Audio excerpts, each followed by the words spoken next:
Edi Rama.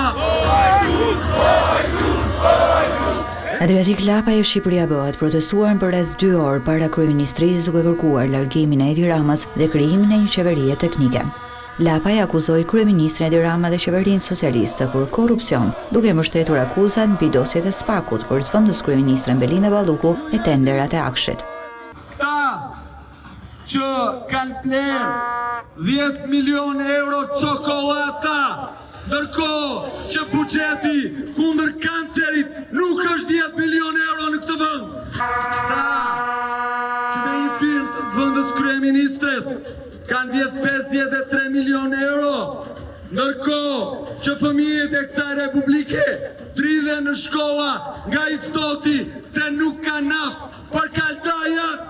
Sipas Lapajt, kryeministri Rama duhet largohet edhe pse ka 83 deputet në parlament.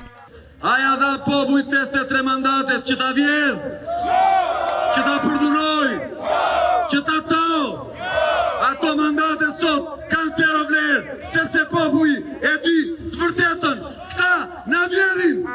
Protesta ishte e qetë, por pati edhe momente tensioni me forcat e policisë.